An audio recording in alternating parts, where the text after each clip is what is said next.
Welcome back to Open Window Politics. Here we're going over today's prediction for the 2024 presidential election. We'll be starting on the West Coast and moving eastward. So at the state of Nevada, I think this one is likely going to be a very contested state, but it does appear that Trump is currently in the lead in the state. So we're going to classify it as a lean Republican state. Let's actually add a tilt characterization. I think it's more likely to be, it'll be within 1, maybe 2 points, I would guess, but I think that's the characterization for Nevada. Then for the state of Arizona, this one, I think that Biden is likely going to do slightly better than the polls are indicating. I'm going to give this one to the Biden campaign, but it'll be by a tilt margin towards the Democratic Party. There's also going to be an abortion referendum on the ballot, which is likely to bring out quite a few voters, and those voters that are going to be supporting the abortion referendum are likely to also support Democratic candidates throughout the ballot, which includes President Biden. There's also an interesting Senate election going on here that is likely to also be impacted by the abortion referendum.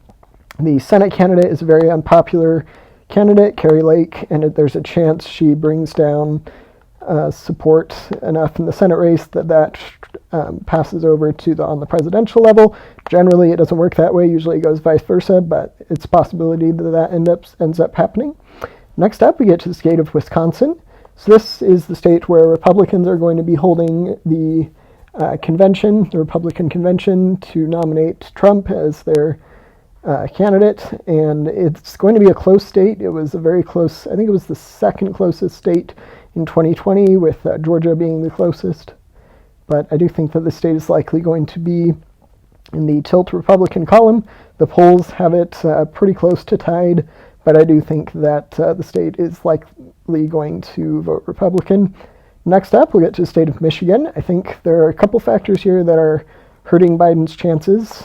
His handling of the war in the Middle East is a factor, but I do think that generally this state is the most left-leaning of the Rust Belt states, and I think that will likely be enough to give it a tilt Democratic lead, which will give the state to Joe Biden. That gives us ends us up with 252 votes for the Democratic candidate, in this case Joe Biden, and 251 for the Republican candidate, in this case Donald Trump. So next up, we'll do the state of Georgia. I definitely think that this state will go towards the Republican Party. I could even see a world in which it becomes a lean, probably nothing more than that, but I think it could be reasonably close to North Carolina's margin. I do think Democrats should continue to invest in Georgia, but it's likely not going to be the best state for them this time around, but it could be a better state for them in future elections. Which brings us to the state of Pennsylvania. So this state is going to decide the election, and as of today, June 13th, 2024, I believe that the Biden campaign is likely to narrowly win the state of Pennsylvania. The polls are somewhat mixed on this one, but I do think that just with it being his home state and a couple other factors, he generally performs better in the Rust Belt certainly better than Clinton did, Hillary Clinton, and variety of other candidates, and I do think that Pennsylvania is likely to join the Democratic column.